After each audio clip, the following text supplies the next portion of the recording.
Alright troops, welcome back for another weekly episode of Slick's Friday Night Show. This week I'm going to talk about the new Battlefield 2042 hype, and I'm going to talk about homework, and more importantly, just the fucking heat. It's too goddamn fucking hot. I'm no fucking about this week. I'm getting right into this video because I don't know how much longer I can withstand sitting in this heat in this tiny wee gaming room, so let's just get straight to it.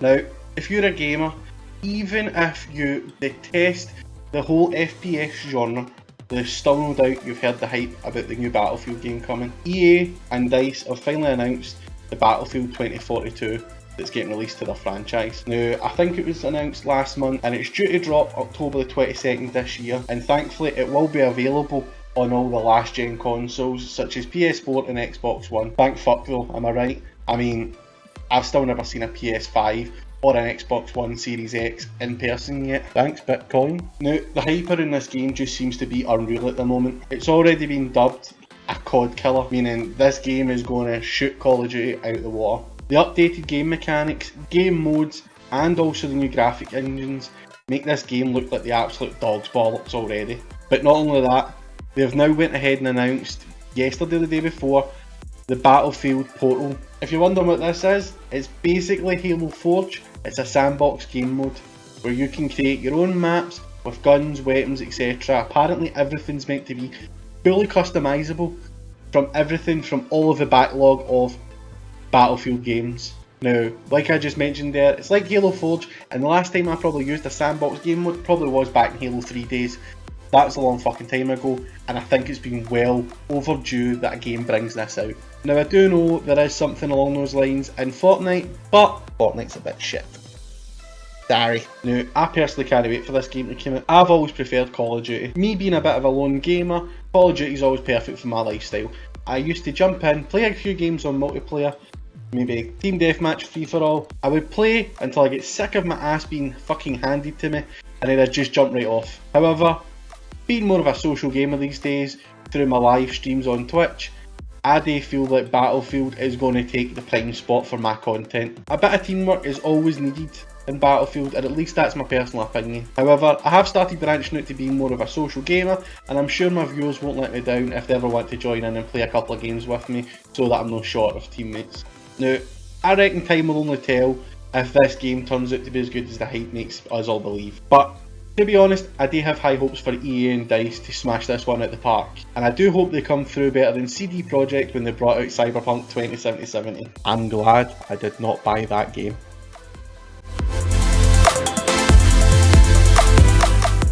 Now, something I've mentioned on stream quite a few times, and I do talk about quite a lot on live stream on Twitch, is the fact that I have a family. Okay, there is a Mrs. Slick and I have two daughters, and my eldest daughter will be going to school in the next few months. In fact, I think it's less than 6 weeks until she goes into primary 1. Now that's quite a leap, but she's looking forward to it, and so are we. But this jump has brought up a very specific conversation between me and Mrs. Slick, and we have really different opinions. What am I talking about? Homework. Now don't get me wrong, I understand the premise of homework. I get the advantages of completing it and taking it home, but hear me out. My kid is going to be in school for 6 hours a day, 5 days a week. That's 30 hours a week. I know people that don't even work those amount of hours in a week, and I stated to Mrs. Slick how I disagree with the premise of homework.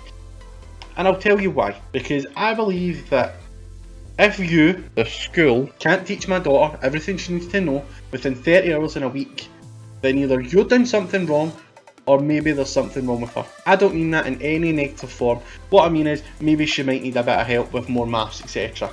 And after those 30 hours a week, I really don't see why that work should continue to the household. I don't understand why the work then continues even though the school hours finished. I mean, think of it this way. If you worked a full-time job between 30 to 40 hours a week, and your boss tells you, I need you to take home work and do an extra 1 or 2 hours of work every night, what would you say? I mean, I know what I would say. Piss off. Now, Mrs. Slick disagrees with everything I say. She's all for homework, for all the obvious reasons. It helps your daughter learn more It'll also make sure the knowledge that she has been learning in school is fully saturated in that little head of hers. And don't get me wrong, we've got a brilliant relationship, me and Mrs. Slick. We always talk stuff out, and we actually sat and spoke about this like rational adults, and spoke about it and worked it all out, and we came to a compromise with our basis of different opinions. And our compromise was, you've got homework today. Sorry, I tried. All I'm saying is, I hope she doesn't come to me for help with her homework. Putting aside the fact I've got a brain like a sieve, no attention span, and just generally a bit of a complete idiot, I'm actually dyslexic. So unless she comes to me with maths, which I'm scarily good at, I'm going to be no help. But the main reason I brought this up in this week's video is because I'm curious. What is anybody else's opinions about homework? Does anybody agree with me, or does everyone think I'm just an idiot? Let me know, drop a comment below. And see, while you're dropping comments, jump back to episode 1. Don't forget to enter my giveaway for £100 cash.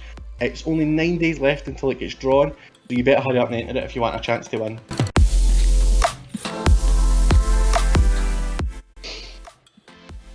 (32 degrees Celsius). If you're wondering what I'm talking about, that's the highest temperature my thermometer in the living room has reached this week. Now, for anybody that stays outside the UK, in a hot country, I understand. You're probably thinking, shut the fuck up, stop moaning, but you're forgetting. I'm Scottish, we like to moan. Now, I totally understand that there's places in the world, such as, for instance, Pakistan. Now, Pakistan just reached over 55 degrees Celsius. That is actually too hot for human life. Apparently, the hospitals have been inundated with heat stroke victims nearly dying, so I do sympathise. However, I'm not in Pakistan, I'm in Scotland, and I'm used to Scottish weather. I'm from a country where we dictate that any temperature over 18 degrees Celsius is taps off weather. That's right, it is actually socially acceptable to walk about with your tap off if it's over 18 degrees. Now, I know you probably don't believe me if you don't come from Scotland, but go on Google. There is actually a Scottish weather website called tapsoff.co.uk which will tell you whether you can have your top on or top off for the day.